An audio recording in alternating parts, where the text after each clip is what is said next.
مجھے مولانا سلمان صاحب مظاہری کے انتقال پر شدید غم ہے،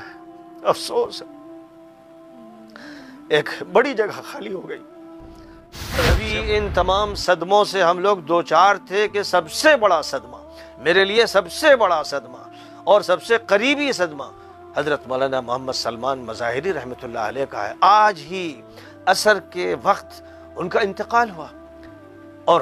بظاہر کورونا سے تأثر کے نتیجے میں ہوا۔ بھائی خالد بھی متاثر ہوئے تھے اور بیمار ہیں، اور مولانا سلمان صاحب کی وفات جس طرح اچانک ہوئی، اس نے واقعہ یہ ہے کہ پوری ملت کو سوگوار کر دیا ہے، پورے بر صغیر کو سوگوار کر دیا ہے۔ حضرت شیخ الحدیث مولانا محمد زکریا صاحب رحمۃ اللہ علیہ کی اب مسند کو وہ سنبھالے ہوئے تھے، اور حضرت شیخ الحدیث کی جو مشیخت حدیث کی مسند تھی اس کو بھی اللہ تعالیٰ نے ان کو سونپ دیا تھا، اور پھر حضرت شیخ کی جو تربیت کی مسند تھی اور خانقاہ کا جہاں تک تعلق ہے اس کی ذمہ داری تھی جو مولانا طلحہ صاحب رحمۃ اللہ علیہ کی طرف منتقل ہوئی تھی، اور پھر انہوں نے اپنی بیماری میں حیات کے آخری دنوں میں مولانا محمد سلمان مظاہری کو خلافت اور اجازت سونپ دی تھی،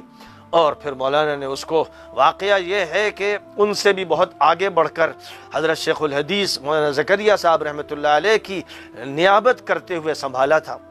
اور اللہ تعالیٰ نے ان کو ایک ایسا موقع عنایت فرمایا تھا کہ ایک طرف وہ مدرسہ مظاہر العلوم کے ناظم بھی اور حضرت شیخ الحدیث کی خانقاہ کے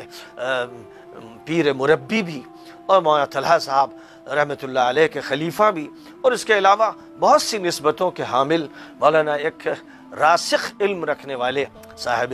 فضل و کمال تھے، مولانا ایک اچھے محدث تھے، اور مولانا نہ صرف یہ کہ صاحب علم تھے، بہت ہی بلند اخلاق کے مالک تھے،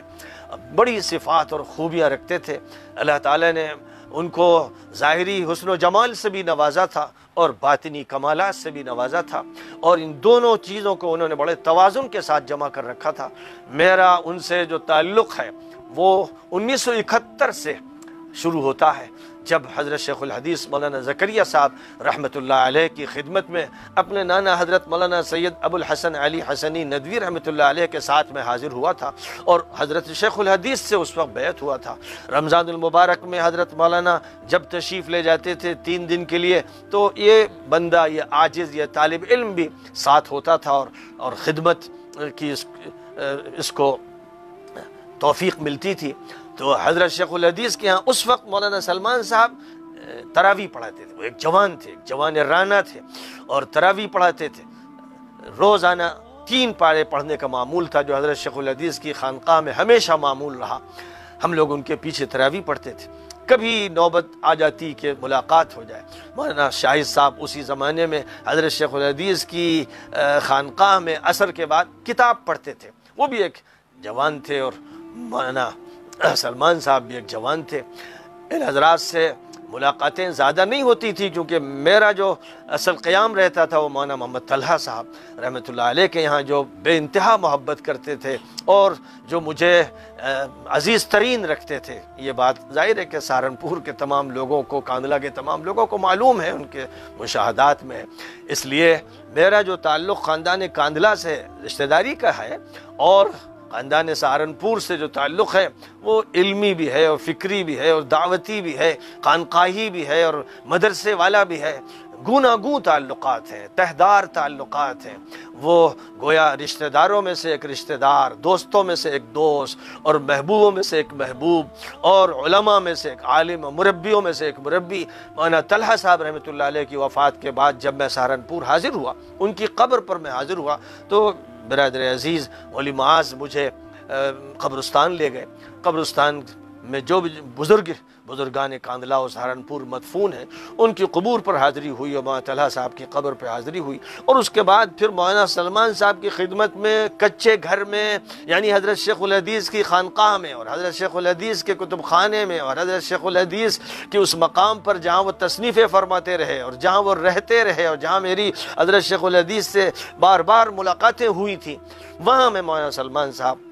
مظاہری کی خدمت میں حاضر ہوا۔ اور اس وقت مولانا سلمان صاحب نے جیسی محبت کا اظہار فرمایا، جیسا اکرام فرمایا، جیسی ضیافت فرمائی، پورے خاندان خاندان سہارنپور اور خاندان کاندھلا کے لوگوں نے جس محبت کو ثبوت دیا اور جس طرح ان کے ساتھ پرانے تعلقات تازہ ہوئے وہ یادگار رہیں گے۔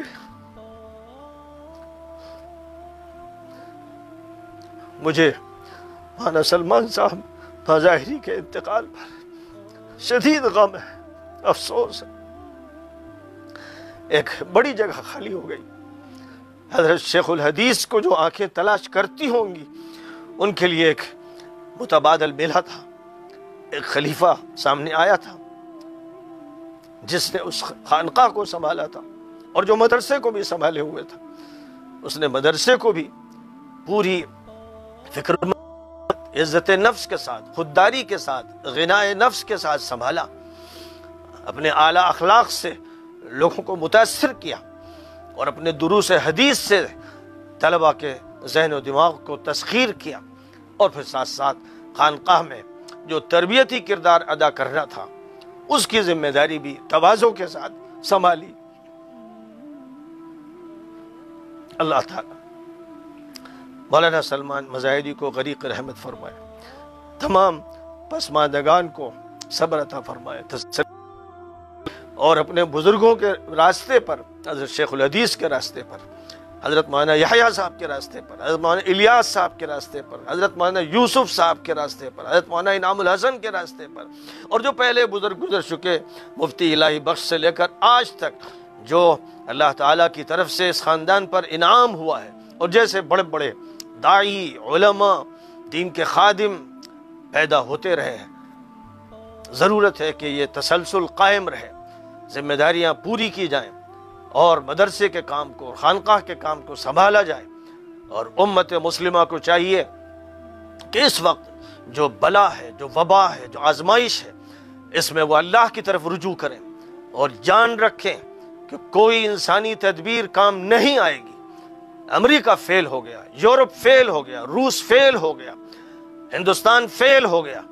اور یہ فیل ہوتا چلا جائے گا۔ میں نے پہلے بھی کہا اور اب کہتا ہوں، جب تک سب مل کر اللہ کے سامنے، کوئی ایشور کہتا ہے تو ایشور کے سامنے، کوئی لاڈ کہتا ہے تو لاڈ کے سامنے، جب تک یہ سب کے سب مل کر اللہ کے سامنے ناک رگڑ کر، گڑ گڑا کر دعا نہیں مانگیں گے، اللہ کی طرف سے معافی نہیں آئے گی۔ لوگوں کو توبہ کرنا ہے۔ یہ اللہ کی طرف سے تنبیہات ہو رہی ہیں۔ جن کے لیے شہادت کا فیصلہ ہے وہ تو شہید ہو گئے، لیکن جو بعد کے لوگ ہیں وہ یاد رکھیں کہ دنیا داری اور تدبیریں اور ترکیبیں کام نہیں آئیں گی۔ حق کو اختیار کرنا ہے، اس پر مضبوطی سے جمنا ہے۔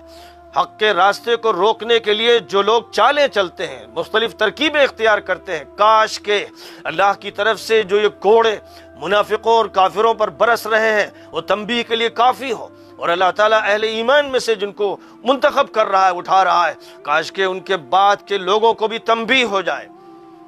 اس لیے میں اپنے سے بھی اور سب سے کہتا ہوں کہ توبہ کی فکر کریں، اللہ کی طرف رجوع کریں، استغفار کی کثرت کریں، اللہ کی تسبیح اور حمد و ثنا میں لگے رہیں، اور اللہ سے مانگیں، اس کے سامنے گڑ گڑائیں۔ یہی راستہ ہے نجات کا، وبا سے بھی، بلا سے بھی، اللہ کے غضب سے بھی، پکڑ سے بھی، مصیبتوں سے بھی۔ اللہ تعالیٰ نے یہ فرمایا ہے کہ جو کچھ بھی ہوتا ہے میری طرف سے ہوتا ہے، اور میرے بندے مجھ سے رجوع کرتے ہیں تو میں ان کے رجوع کو قبول کرتا ہوں، میں دعا کرنے والوں کی دعائیں سنتا ہوں۔ نبی پاک علیہ السلام نے فرمایا تھا، سَلُ اللَّهَ الْعَافِيَةَ، اللہ سے عافیت طلب کرو، بیماری مت طلب کرو، آزمائش مت طلب کرو۔ اے اللہ ہم سب کو عافیت نصیب فرما۔ اے اللہ بلا سے، وبا سے، مصیبت سے، زوال سے، انحطاط سے، اور آپس کے اختلافات سے، اور فتنوں سے، اور مکر و فریب سے ہم سب کو نجات عطا فرما۔ اے اللہ ہم سب کو حق کی توفیق عطا فرما، حق والوں کے ساتھ رہنے کی توفیق عطا فرما۔ اے اللہ محض اپنے فضل و کرم سے اپنی کتاب پاک اور اپنے اپنے رسول پاک علیہ الصلاۃ والسلام کی سنت کو مضبوطی سے پکڑنے کی ہم سب کو توفیق عطا فرما، اور جو ہم میں سے گزر گئے ان کو غریق رحمت فرما، اہل ایمان کو مرتبہ شہادت سے نواز دے، اور جو ابھی بیمار ہیں اللہ ان کو شفا عطا فرما، ان کو عافیت نصیب فرما، اور جن کے لیے خطرہ ہے کہ وہ کہیں نہ بیمار ہو جائیں اے اللہ ان کو بیماریوں سے دور فرما، اور بلا اور وبا کو ان سے دور فرما، اور ہم سب لوگوں کو اپنے گھروں میں، اپنے سفر و حضر میں، اپنے اداروں میں، ہر جگہ اے اللہ ہم سب کو اپنی عافیت میں ملے، اپنی حفاظت عطا فرما، اپنی پناہ نصیب فرما، اپنی رحمت کی بارش فرما، اپنے نیک اور اچھے بندوں کے ساتھ اس دنیا میں بھی ہم کو رکھ اور آخرت میں بھی انہی کے ساتھ ہمارا حشر فرما۔ وآخر دعوانا ان الحمدللہ سبسکرائب اشاعت الاسلام کیرانہ یوٹیوب چینل۔